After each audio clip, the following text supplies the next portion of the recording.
Hello, my dear students. In the last lecture, we studied that the writer who was engrossed in book and he listened commotion of dogs, crow, etc. When he saw that a dominant male was trying to kill, biting mercilessly to a baby langur on the roof of the clubhouse. एवढं आपण last लेक्चरमध्ये पाहिलं होतं. Now students, let's see the next paragraph. From without losing any time, I gathered a stout stick in one hand. पहा, कुठल्याही प्रकारे वेळ न वाया घालवता आपण पाहिलं की मागच्या लेक्चरमध्ये तो डॉमिनंट मेल लंगूर बेबी लंगूरला आपल्या हातात धरून मर्सिलेसली अतिशय क्रूरतेने चावा घेत होता. त्या बेबी लंगूरला ठार करण्याचा त्याचा इंटेन्शन होता आणि इतर सर्व माकड मुकाट्याने त्या ठिकाणी पाहत होते. कारण आपणास माहिती आहे की तो मेल लंगूर त्यांचा बॉस होता, डॉमिनंट होता. आणि रायटर हे सगळं पाहिल्यानंतर विदाउट लॉसिंग एनी टाईम, कुठल्याही प्रकारे वेळ वाया न घालवता, I gather a stout stick. तर मित्रांनो, स्टाउटचा अर्थ पहा इकडे दिलेला आहे. स्टाउट म्हणजे हेवी, जड वजनाने. स्टिक म्हणजे काठी. मी पटकन एक मोठी हेवी अशी काठी आणली in one hand and hurled a piece of stone at the marauding langur. See two words here, hurled through forcefully, जोरदार फेकणे, आणि मॅरॉडिंगचा अर्थ आहे searching for something to steal or attack. म्हणजेच searching for something to steal, काहीतरी चोरी करण्यासाठी सर्च करणं, शोधणं किंवा अटॅक करण्यासाठी. तर बघा, I gathered a stout stick in one hand and hurled a piece of stone at the marauding langur. अशा प्रकारे ती काठी त्या लंगूरच्या दिशेने जोरदार फेकली. In one hand a piece of stone at the marauding langur. एका हातामध्ये स्टोन्स घेतलेत, दगडी घेतलीत आणि लंगूरच्या दिशेने जोरदार फेकलीत. The langur was so infuriated that it hardly took any notice of my assault. पहा, assault म्हणजे काय? अटॅक. तो लंगूर इतका फ्युरिएटेड होता, इनफ्युरिएटेड होता, तो अजिबात घाबरत नव्हता. It hardly took any notice of my assault. मी जो असॉल्ट केला होता, जो अटॅक केला होता, त्याच्याकडे त्याने अजिबात लक्ष दिलं नाही, पूर्णपणे दुर्लक्ष केलं. इतका तो इन्फ्युरिएटेड होता. But then I started throwing more stones. हरकत नाही, तरीसुद्धा रायटरने मात्र आपला प्रयत्न सुरूच ठेवला. त्याच्या दिशेने स्टोन्स फेकत होता. The dogs on their part rest their pitch of cry. आणि डॉग्स मात्र आपल्या आवाज वाढवत मोठ्याने त्या ठिकाणी गोंधळ निर्माण करत होते, भुंकत होते.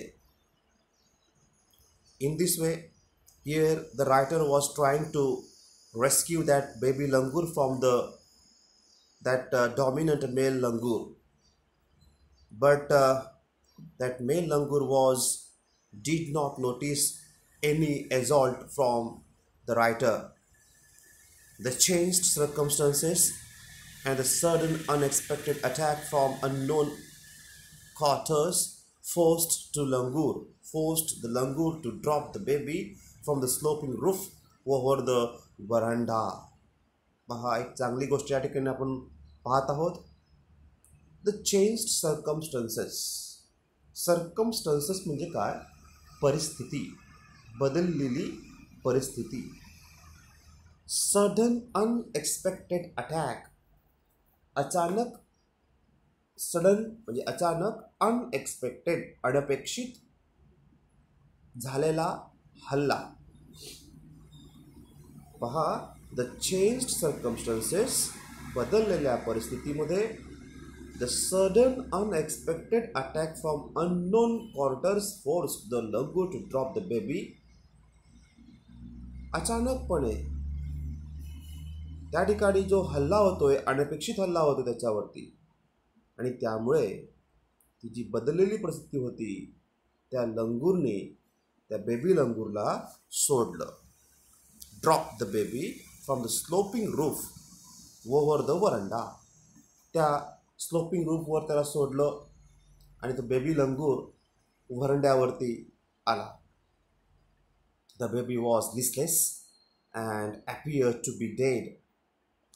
लिस्टलेसचा अर्थ पहा मित्रांनो काय दिलेला आहे?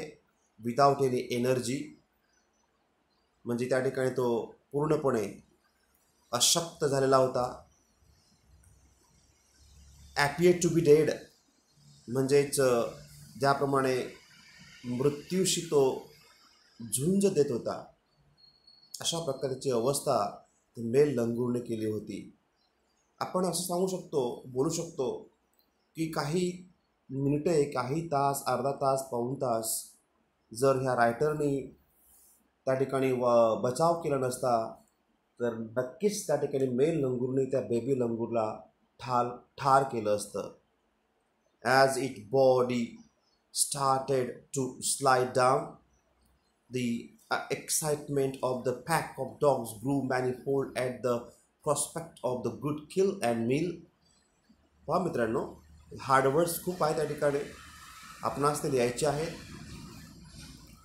स्लाइड डाऊन म्हणजे मूव डाऊनवर्ड्स, खाली येणे. मॅनिफोल्ड, मोर अँड मोर, अधिक अधिक, अधिकाधिक. आणि प्रॉस्पेक्ट म्हणजे फ्युचर बेनिफिट, म्हणजे भविष्यातील फायदे. तर as its body started to slide down, the excitement of the pack of dogs grew manifold. आता दुसरा हल्ला या ठिकाणी जणू काही ते कुत्र्यांचा होऊ घातला होता. पॅक ऑफ डॉग्स, अतिशय एक्साइटमेंट त्यांच्यात दिसत होती, कारण त्यांना सहजतेने शिकार उपलब्ध झालेली होती. असह्य बेबी लंगूरवर अटॅक करायचा, हल्ला करायचा आणि आपला ताव मारायचा, अशा पद्धतीने जणू काही ते डॉग्स खूप एक्सायटेड झालेले दिसलेत. Grew manifold at the prospect of good kill and meal. पहा, म्हणजे अशा पद्धतीने अधिकाधिक त्यांना वाटत होतं की आपल्याला या ठिकाणी चांगल्या प्रकारचं जेवण, मेजवानी उपलब्ध होणार आहे.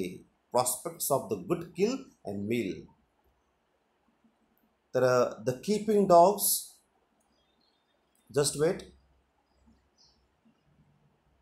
The keeping dogs at bay with the stick. I managed to catch hold of the baby langour's tail just as it tipped over the edge of the tiled roof. The baby appeared inert and lifeless. It was indeed a male baby. Keeping the dogs at bay with the stick. रायटरनी त्या डॉग्सना baby लंगूरच्या जवळ येऊ दिलं नाही. काठीचा धाक दाखवत त्यांना लांबच ठेवलं. I manage to catch hold of the baby langur's tail. इथे त्या बेबी लंगूरची जी टेल आहे, शेपटी आहे, ती पकडण्यात रायटरला यश आलेलं आहे. Just as it tipped over the edge of the tiled roof, the baby appeared inert and lifeless. Inert म्हणजे पॉवरलेस, मोशनलेस, गतिहीन, अशक्त पूर्णपणे, की ज्यामध्ये कुठल्याही प्रकारची हालचाल नव्हती.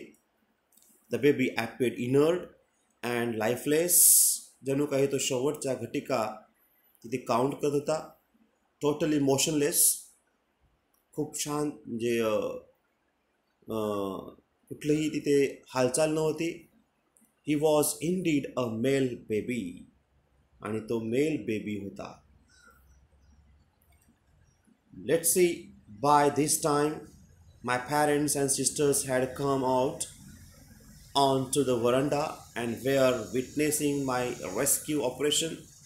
Some of our neighbors had also gathered in the distance. But by this time, my parents and sisters had come out.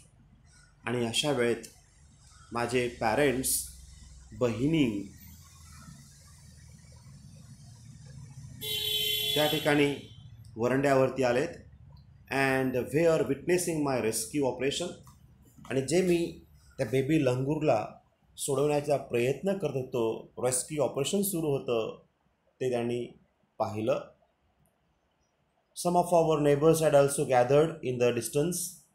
आणि आमचे शेजारी जे होते ते सुद्धा त्या ठिकाणी येऊन पाहत होते. I took the baby langur to our backyard and gently laid him on the floor inside the poultry coop. पहा मित्रांनो, कूप म्हणजे काय? Kaij for poultry. कूप म्हणजे पिंजरा. I took the baby langur to our backyard. आमच्या बॅकयार्डमध्ये, म्हणजे अंगणात, घरामागचं जे अंगण असतं त्याला बॅकयार्ड म्हणतात. त्या ठिकाणी मी बेबी लंगूरला आणलं. And gently laid him on the floor. अतिशय सौम्य पद्धतीने, हलक्या पद्धतीने त्या बेबी लंगूरला तिथे झोपवलं. कुठे? इनसाइड द पोल्ट्री कूप, पिंजऱ्यात. His body was full of deep bite marks and scratched. त्याच्या बॉडीवरती, शरीरावरती खूप स्क्रॅच्ड होते, ओरखडलेल्या जखमा होत्या. Blood was oozing from some of the wounds. ओझिंगचा अर्थ पहा, रिलीजिंग, ओव्हरफ्लोईंग, वाहणे. काही वुंड्समधून, जखमांमधून तिथे ब्लड येत होतं. The baby remained motionless. आपण पाहिलं हे की बेबी पूर्णपणे गतिहीन झालेलं होतं. त्याच्या शरीरावर खूपच ओरखडलेल्या, म्हणजे खुणा होत्या, स्क्रॅच केलेले होते, खरचटलेलं होतं. आणि काही वुंड्समधून, जखमांमधून रक्तस्राव सुरू होता. My father provided first aid to clean the wounds and stop the bleeding. माझ्या वडिलांनी त्या ठिकाणी फर्स्ट एड जो असतो तो प्रोव्हाइड केला. कशाकरिता?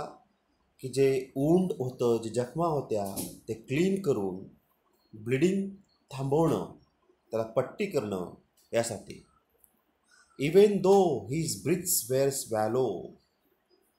स्वॅलो म्हणजे गिळणे. तर अशा प्रकारे त्याचे जे ब्रीथ्स होते, श्वास होते, ते सुद्धा त्या ठिकाणी पूर्णपणे त्याने गिळलेले होते, थांबवलेले होते. Splashes of cold water made the baby stir, and after a few shaky attempts, पहा, पूर्णपणे निस्तेज, मोशनलेस, जणू काही त्यात प्राण नाही अशा अवस्थेत तो बेबी लंगूर पडलेला होता. Splashes of cold water made the baby स्टर. आणि म्हणून रायटरने थंड पाणी त्याच्यावर शिंपडले. स्टर म्हणजे काय पहा, मूव, हलणे. त्याला हलवण्याचा प्रयत्न या ठिकाणी दिसत होता रायटरचा. And after few shaky attempts, आणि काही प्रयत्नांनी, ही सॅटअप, तो उठला. He was in state of shock. पाणी टाकल्यानंतर तो पटकन उठतो, परंतु तो शॉकमध्ये जरा होता. साहजिकच आहे. ही was in state of shock and started trembling like a leaf in the wind. ज्याप्रमाणे वाऱ्यात पान, झाडावरचं पान हे ट्रेम्बलिंग करतं, कापत असतं, त्यामध्ये हालचाल असते, त्या प्रकारे तो खूप कापत होता, थर कापत होता, लाईक अ लीफ, पानासारखा. His 2 little twinkling eyes welled up. Welled up म्हणजे काय पहा, तर अशा प्रकारे त्याचे जे डोळे होते ते सुद्धा तिथे वेल्टअप तो करत होता. अँड विथ टीयर्स, त्याचे डोळे जे आहेत ते पाण्याने म्हणजे अश्रूंनी भरून आले होते. And he started to sob with a muffled cry. आणि अशा प्रकारे तो त्या ठिकाणी त्याने रडायला सुरुवात केलेली होती. And where is it, yes, muffled to cry just like a human child would after experiencing trauma. आपण ज्याला हुंदके देणे म्हणतो ना, त्या प्रकारे. ट्रॉमा म्हणजे ग्रेट डिस्ट्रेस. खूप तणावात तो होता. I offered him a peeled banana. मी त्याला एक केळी जी आहे ती ऑफर केली. With the unsteady hand and began taking hesitant bites. आणि अनस्टडी, अस्थिर अशा हातांनी त्याने ते केळं घेतलं आणि त्यावरती तो बाईट्स करू लागला, खाऊ लागला. Dear students, we will meet in our next video. Till then, take care.